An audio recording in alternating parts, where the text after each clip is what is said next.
Alright guys, welcome back to another edition of Intuition Express, the channel where we discuss everything from Mbti to philosophy to psychology. Anyways guys, in this video we're going to be doing an in-depth analysis of the INTP personality type, as I promised I would in my previous INTP video. If you haven't seen that yet, make sure you check it out. It's in a link down below. Anyways guys, so this video is going to be for the people who don't really have like a very good understanding of the cognitive functions, what they are and how they kind of fit together to form a personality type. So I'm going to start off by giving some context. What are functions? How do they all kind of play together? So the entirety of the Myers-Briggs system are comprised of 16 what are called functions. So these functions each represent different components of the human psyche. We all use these 16 functions in our day-to-day life. So basically what the Myers-Briggs system does is it chooses 4 functions out of all of the 16, and it determines which of these 4 you are best at using.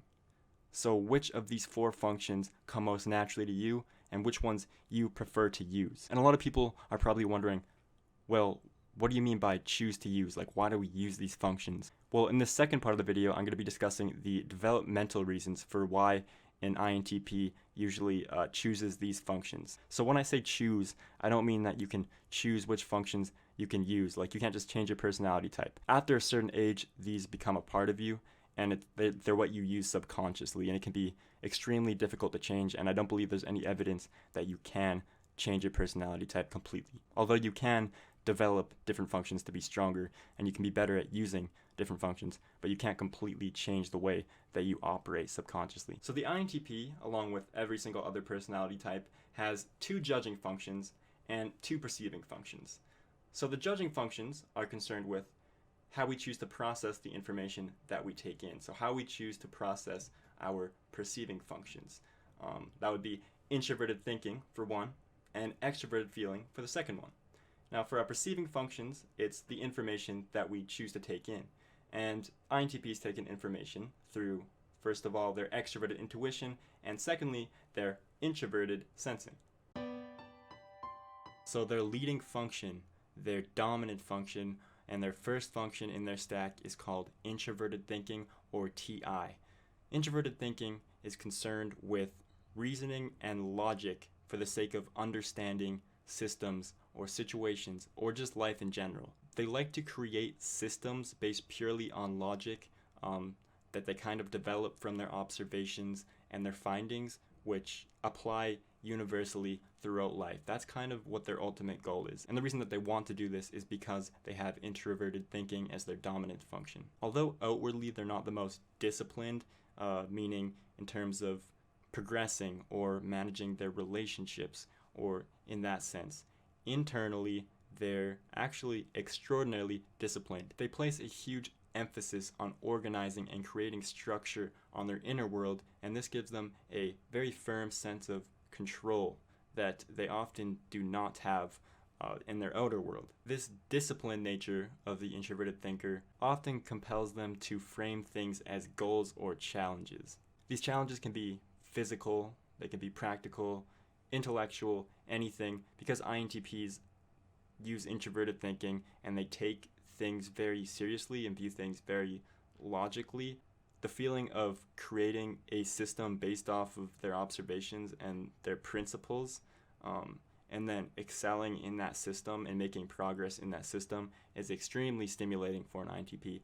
And I personally can confirm I do this a lot. Whether that's in my routine, creating a system which is really efficient and maximizes my productivity or whatever, even though most INTPs probably don't follow through with this. Once it doesn't become stimulating anymore, they very much enjoy doing it. INTPs are constantly reaching into their thoughts and ensuring that their ideas and their reasoning is based on a solid foundation of logic. So what I noticed that when learning a new subject, and this is especially prevalent for myself being an INTP, is that they don't trust theories and ideas that have already been preconceptualized. They like to first analyze everything, all the information they can get, and build up kind of a giant understanding based on the different perspectives and sources where they get their information, and then build back up their own framework so that they can understand it in the most efficient and most accurate way possible.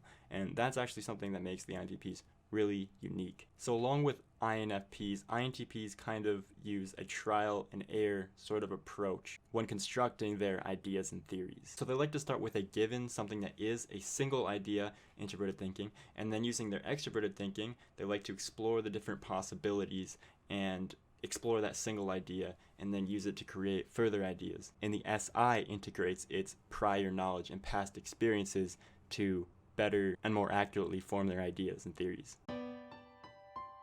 So now comes their auxiliary function. Their auxiliary function is called extroverted intuition, or NE. It's their second function in their stack, and it's concerned with searching for possibilities, which is why in speech, when they're verbalizing their thoughts, often they will talk about a bunch of different things. It's kind of like brainstorming out loud. They may have a point in mind as they kind of go on and on from point to point, from idea to next. But when they're not verbalizing their thoughts out loud, so in their inward role or their receptive role, it prompts them to gather information, to take in as much information as possible. As opposed to extroverted sensing, they prefer to take in information that, again, is abstract, that is not information in their physical environment, that is not concrete, that is not exact. Rather, it goes beyond the sensing data or the looking data, making INTPs very good at discerning patterns and hidden meaning and connections between different things. And this manifests for me when I get like a really strong urge to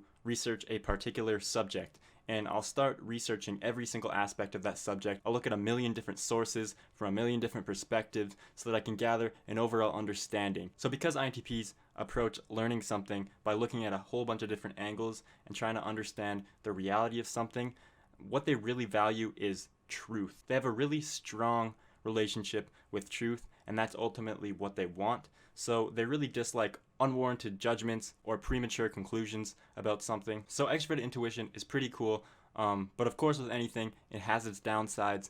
One thing that NPs in general really dislike about extroverted intuition is the fact that it's really difficult for them to come to a conclusion, a single conclusion, or make an important decision, because really they're in a constant state of questioning and trying to understand. So it makes it really hard to progress and settle with something inside their head and move on.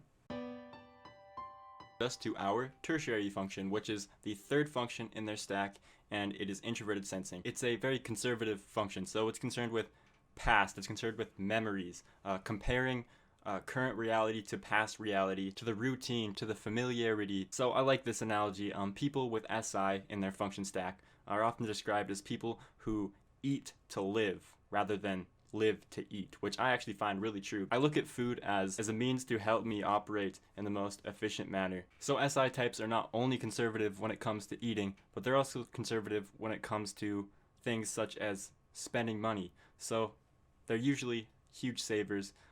They view spending as immoral, or excessive spending as immoral or just unnecessary. So they have a significantly diminished need for novelties and for comfort. They are true minimalists at their core, and this is because they're relatively unconcerned with their physical surroundings. So now this brings us to introverted feeling, or FE, also called the child and the fourth function in their stack. FE is the reason why introverts are not just completely emotionless robots. With FE being so low in their stack, INTPs naturally find it very hard to tap into or to summon their emotions or snap into their state of feeling. And this is why, especially in social interactions, INTPs are often described as being extremely awkward. This is because INTPs are cognitively driven, so they assess how they should act in social situations based on what makes logic sense, rather than framing how they act based on the emotions that other people are feeling. And INTPs do this because, again, they find it hard to snap into that state and to understand how other people are feeling. And this can also make them appear as unauthentic or disingenuous, because they are very bad at showing outwardly that they care about the other person. People often describe the INTP as being very emotionally warm and fuzzy on the outside, or very easygoing and friendly on the outside, but cold and calculating on the inside. Another thing that FE wants is social harmony. They want to, in social interactions, maintain peace and harmony amongst the people that they're interacting with. It's not true that INTPs just don't like social interaction at all. They're not completely emotionless robots. Social interaction can actually give them an ego boost and make them feel good. But if the social interaction doesn't engage their TI as much as they want, then they're going to be uninterested pretty fast and pretty quick to hit the exit. Another reason that their FE is so concerned with maintaining social harmony is because if they don't, then they have to engage their FE. And because they're so bad at using their FE, they will do anything to avoid that.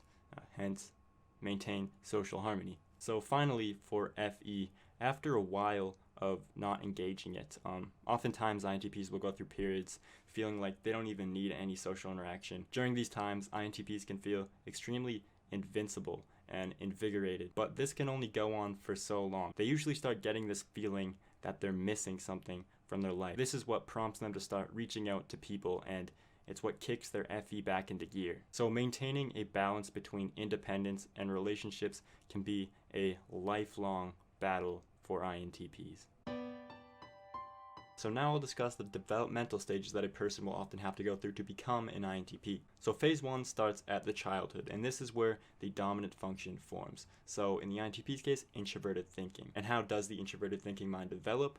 Well, usually to develop an introverted thinking mind, the child will have to be put in a position where their TI becomes very engaged. They often employ their TI to focus on one or two pursuits. That may be programming or video games, or it could be anything. In my case, it was video editing, software development, program, web design. But when you engage your TI at a very young age, then you learn to use that as your primary function. Now, phase 2 can actually form much later in life. In fact, it starts forming from around your teen years to age 30. So once their TI reaches a certain amount of consciousness and differentiation, then their inferior function will often start to kick in and develop much more rapidly. So in the INTP's case, it would be the FE. They also start using their auxiliary function significantly more, so extroverted intuition.